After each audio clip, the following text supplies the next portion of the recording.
Hello, I'm Josh Overholser. This week at Otterbein, we take a look at soap. It's supposed to keep us clean, but according to some, the soap used on campus could actually be doing us harm. John Buzika has more.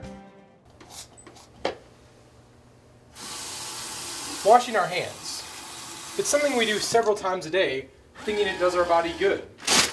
But the research of senior Otterbein student Kristen Geising tells us we might be doing just the opposite. I emailed the custodial services here and they directed me to the company that supplies our soap. It's called Carmen's.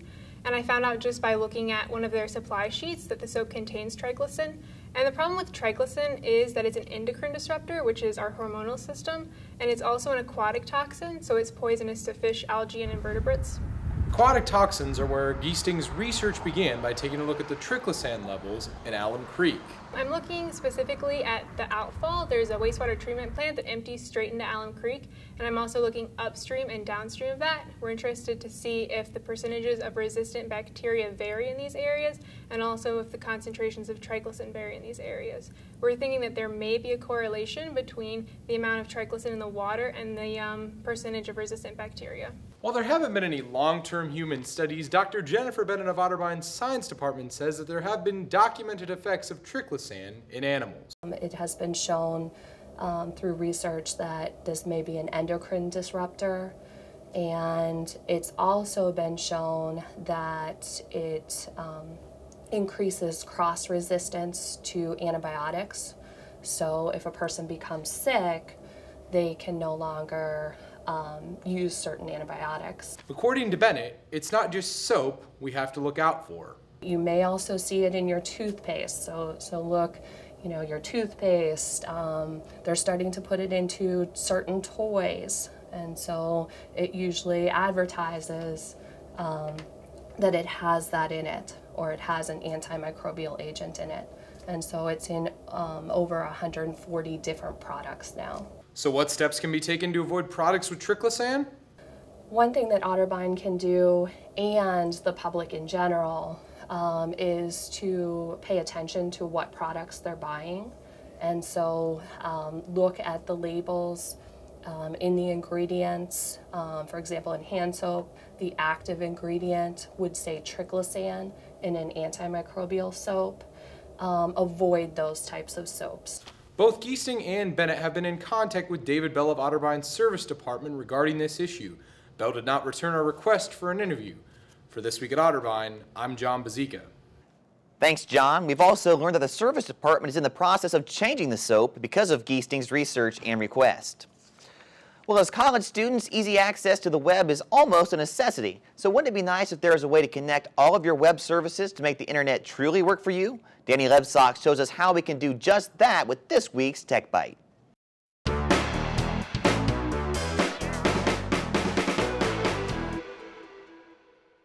Danny Lebsock here with your Tech Bite. So far we've covered Evernote, Dropbox, and Gmail. Today I'm going to show you a way to seamlessly integrate all of them and make them work for you. If This Then That is a website that connects most all of your online accounts to make them work for you. Once you create an account, go to the Channels tab and add some channels, which are just other sites you want to use. Once you've got some channels, try browsing through some of the recipes from the community, or try your hand at making a few of your own. A few of the things you can make it do include saving photos from Instagram into Dropbox, remind you to bring an umbrella if it's going to rain, save your check-ins from Foursquare into Evernote, automatically reply to tweets or when you have new followers on Twitter, and save photos you're tagged in on Facebook to your Dropbox or Google Drive. This is just scratching the surface of what If This Then That can do. That was If This Then That. For more information, go to iftt.com. I'm Danny Lebsock, and that was your Tech Bite.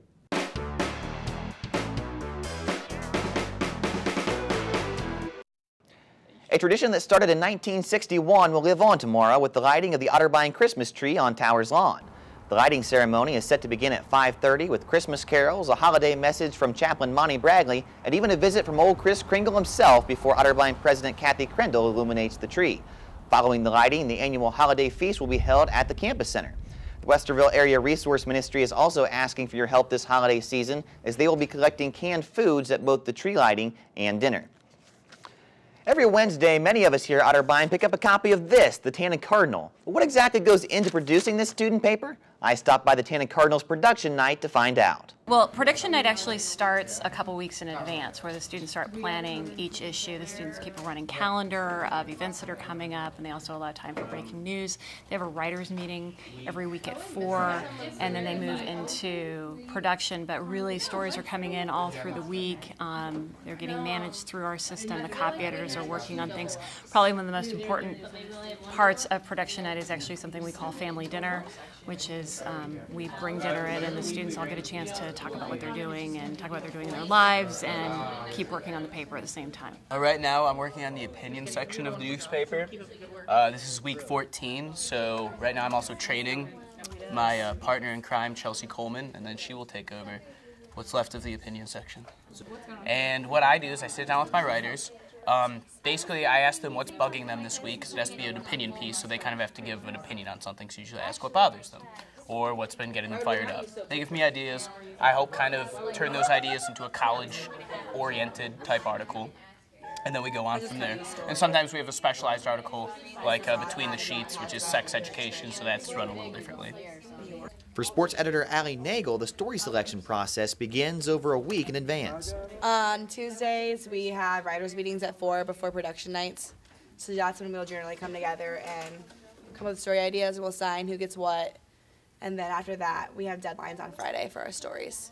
So usually stories will be, and then we'll start doing first rounds of edits. And I usually come in on Monday or Tuesdays to try to get ahead of the game and have my pages finished before everyone else so I can leave. As is the case with any newspaper, ads are an important part of the revenue process for the TNC. Each week we hold a budget meeting, and during the budget meeting each section editor tells me what stories they're going to have for next week, and then I determine how many pages that we're going to be able to run. If we have more content, typically we're able to go with more pages. And then also at that budget meeting each week, the business manager tells me how many ads we're going to have, and then I tell the section editors what pages are going to have which ads, and I try to spread the ads out in a fair way so that the section editors don't have too many ads. While the overall process remains the same, incoming editor-in-chief Lindsay Paulson says you always have to be prepared to expect the unexpected. Sometimes we encounter things we didn't foresee, and a lot of times that means scrambling to find a solution to problems we didn't plan for. And then we reconvene for a meeting where we print out the actual InDesign things, so we have it in hard copy in front of us, and we all as a group kind of critique it and evaluate where we are. And then from there, we go back to the computers and then apply the changes that everyone kind of suggested to the hard copy folders. And we usually end up leaving around midnight or sometime thereafter. When the long Tuesday night is finished, we see the transformation from this to this, which eventually ends up where it was intended, in the hands of the readers. Well, if you're anything like me, Thanksgiving night found you munching on what was left on the dessert table and taking a nice nap. But for many, Thanksgiving night was time to head out to the stores. Our Kahla Johnson and Blythe Malone took to Otterbein's campus to find out how students do their holiday shopping in this week's installment of the KB Tag Team. Hi everyone, my name is Kahla Johnson and this is Blythe Malone. And today we are asking people, Black Friday or Cyber Monday? Which do you prefer? And are you a last minute shopper? Let's go. Alright, so are you a Black Friday, Cyber Monday, both or neither? I would say Cyber Monday if I did shopping. Black Friday. And why? It's a better experience. Get to go out and see all the crazy people. I'm more of a people watcher. Oh, Black Friday. I went Black Friday shopping. Cyber Monday. Why? It's on the internet. It's on the internet? Yeah. You don't have to deal with people? No. The lines are terrible on Black Friday. Why would you want to do that? Oh, goodness. I go Black Friday because it's just like the pandemonium is crazy. I like it. I'd say I'm probably a Black Friday shopper. And why is that? I like to go and see all the crazy people. Good. Small Town Saturday is where you visit your local businesses, the independent shops, on the Saturday after Black Friday. And it's awesome because it supports your community and it's better than going to chains. Didn't know about that one. A new one to add. Yeah. Do you do any last minute shopping? For what, like Christmas? Yeah. Yeah. Sometimes I buy Christmas presents after Christmas. No, because I don't want to go out on the 23rd and the 24th and fight those crowds either. Ooh, kind of. I get some done on Black Friday and like for my sister and stuff, but then like my more distant relatives, like me and my mom will go shopping like the week before Christmas. So I never really know what to get people. And then you kind of ask it, and then you finally figure out, okay, I'll get that, and then it's, like Christmas Eve. So. Yeah, day before Christmas. All right, so are you a Black Friday or a Cyber Monday? Usually a Black Friday, but this year I decided to sleep. I went out at like 5 p.m., so I don't think it counts. Hey, it still counts. It's all right, and I've never bought anything online. Really? Yeah, so I'm like, I guess I'm neither. Maybe I'll do Super Saturday or Small Town Saturday. What about last minute though? Last minute, I'm really bad about that. I'm like a 3 or 4 day before Christmas type of person. Yep, especially for the bros. Yep. The brothers, yeah, they're the tough ones. So we found out a lot about people. A lot of people do last minute shopping. Yep. A lot of people are taking advantage of both Black Friday and Cyber Monday. Yep. But for Blythe Malone and myself, Kahla Johnson, we are tagging out. All right, thanks, Kayla. We'll check back in with you for some entertainment news later in the program. Last-minute shopping. Some students in that piece said they'd do it, and according to Dr. Michael Levin, waiting until the last minute could actually be a smart thing. We'll tell you why after the break. Do you love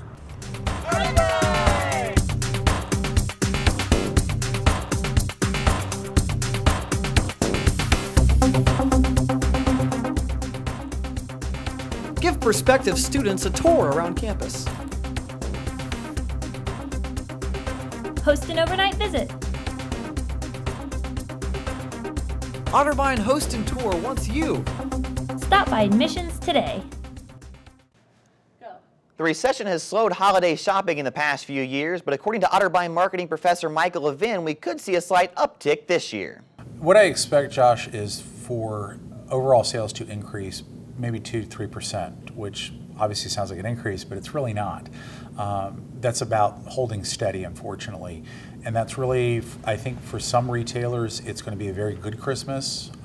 Retailers at the low end, the discount end, say the Walmarts, perhaps even the Targets. The higher end retailers, such as the Nordstroms, the Saks, the Neiman's, also I think will do well. It's those retailers who are going to be in the middle, who I think are going to get caught. I also think some of the some specialty retailers such as Best Buy, whose product line you can find at Walmart, Target, a lot of places. I think they also are going to have a disappointing Christmas season. The thing though that really that looked surprising was how much people were spending on mobile or through mobile devices such as an iPad or an Android. Also people shopping through a tablet, an iPhone, iPads. That really was surprising this year, and that's been about a 3-year trend now of people shifting from either website, going through your PC, your laptop, or going to brick and mortar. And now you're seeing sort of the rise of people using mobile devices to shop, and a lot of stores were running those doorbuster deals. We're also running them on their websites as well. If there's one thing college students love to do, it's procrastinate. And according to Dr. Levin, that could actually be a good thing with holiday shopping. As far as college students and advice, I would say wait. I must have got hit with 20 emails on Cyber Monday from especially e-commerce places saying, hey, come to our website, you can save money. Wait. Wait, probably the first full week in December, you're going to see better discounts. You'll see bigger discounts. Lands' End was already doing buy one item 30% off. Last year they did buy one item 40% off, and then roughly 2 weeks out before Christmas, Lands' End did your entire basket 30% off plus free shipping. It pays to wait.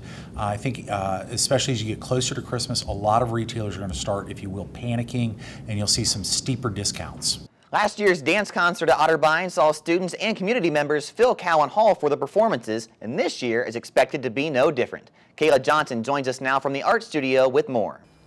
That's right, Josh. The highly anticipated dance concert comes early this year as it opens next Thursday, December 6th. The dance concert is a collaborative work of professors, faculty, and students. All have been hard at work since the start of the school year to bring Otterbein this one-of-a-kind piece. This is the first time that the dance concert has had one consistent theme, which carries over from piece to piece. Senior Kelsey Gorman tells us about this year's unique theme. The title of this year's dance concert is called Pulse.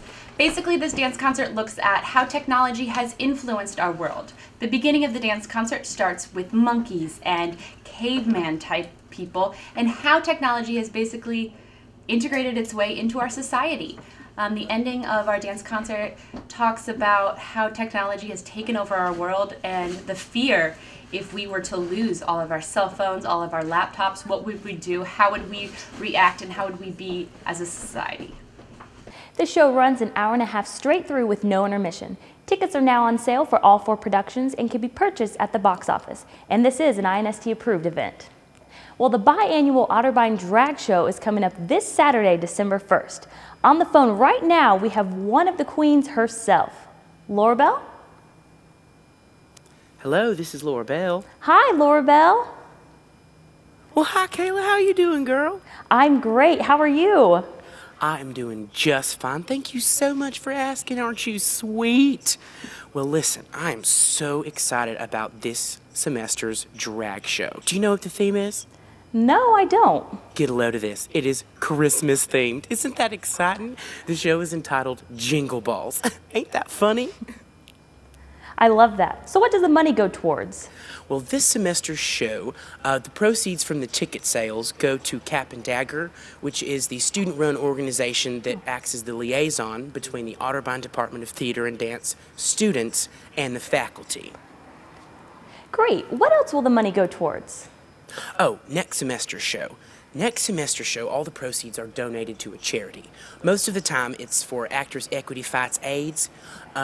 But last semester, we worked with a student organization that fights breast cancer, so we got to donate to that and help them out with, I guess, funding for research and whatever else they needed. It was wonderful, a wonderful experience for all of us gals. Anyways, thank you so much again for having me on your show, and I hope that I see everyone on Saturday at 9 o'clock in the campus center. Tickets are $5, and they go on sale in the campus center during dinner the rest of this week, and hopefully we'll have some for sale at the door. But usually it is sold out and packed. So get to that table, buy your ticket for you, your friends, your grandmother, whoever. Just come and have a good time with us. Well, thank you. Thank you so much, Laura Bell. All right, girl. I'll talk to you soon. Take care. All Bye. Right. Bye-bye. That again is the drag show this Saturday at 9 p.m. in the campus center. Tickets are now on sale. Well, that is all for entertainment. Now back to Josh. Thanks, Kayla. Harrison Ralph is joining me now. And Harrison, the basketball season here at Otterbein is now underway. That's right, Josh. Both the men and women are set up to open OAC play this week, and we'll have more on that right after the break. 23 seconds to play. Laux, right point, coming near side. Gives it off to Waterwash for 3. Nylon for Tommy Waterwash! The Cardinals take the lead in the right center. We got a whistle and a timeout taken. Otterbein on top, 68-66. Welcome back. Harrison Ralph here with your Cardinals Sports Report. Late this past spring, the Cardinals welcomed in a new leader, but a familiar face. Former Cardinal tennis player and 1998 Otterbein graduate Dawn Stewart returned to her alma mater to take the reins of the Otterbein athletic program. I sat down with our new AD and asked for her thoughts on the recent fall athletic season. From my standpoint, this fall was really about trying to connect with the coaches, with the student athletes, and then of course watching them compete and hoping for the best. Hoping that everything that we've done to prepare, benefits us in the long run. And so what was so great about this fall was that all of that hard work, all of the effort, all of the energy that the coaches put into this season really did pay off. So there again, this season was a pleasant surprise. One of the main motivators of my position is to try to put together the most competitive teams possible, while also providing an excellent experience for our student athletes. After 14 years away from Otterbein, Stewart looks to reconnect and stresses the importance of relationships. This year for me is very much about connecting with the athletes, with the coaches, and really starting to build those relationships. I'm not going to have another first opportunity to build a relationship with someone, and those relationships are very critical to me. I'll extend that to say that the relationships on campus with our faculty and staff are very critical. Looking ahead, yes, I want us to continue to strengthen our competitive efforts. I want us to continue to academically achieve at a high level, which we are currently doing. We want to keep getting better. I want to see all of those things grow. I am a firm believer that that starts with relationships. Dawn Stewart has set the bar high. Although she's only been on the job for 8 months, she feels Otterbein athletics has already begun their steps in the right direction. I want Otterbein athletics to be known regionally and nationally, across the board in all sport programs. And I think we're on our way to doing that. But there again, it takes baby steps and us really taking a look at where we need to improve and get better, and that's where we're going to start. Dawn Stewart was given the immediate challenge of filling a head coaching position as soon as she was announced athletic director back on April 9th. Her choice to replace legendary men's basketball coach Dick Reynolds, Todd Adrian. What kind of coach is he? Well, in our most recent edition of Mic'd Up, we offer a look and let you decide. And let's go out and take the first step to a long journey. Let's go out there and be proud of what we've done and do it to the best of our abilities. There we go. Fire! Out of bounds! Yeah! Let's go! Let's go! Let's go! Let's go! There you go! There you go! Charge! Yeah! Going the other way! Why is that not a charge, sir? He was standing there. He ran right into him. He got him on the arm because his hands were up. How much more set can he be? That's great defense. That's a charge. What are we doing? Get back. Let's go. Push it, push it, push it. Good, good, good. There we go. Pick it up, pick it up. There's a bump right there. Yeah. You can't be tired, 32. We got you. Next step ball. Huh?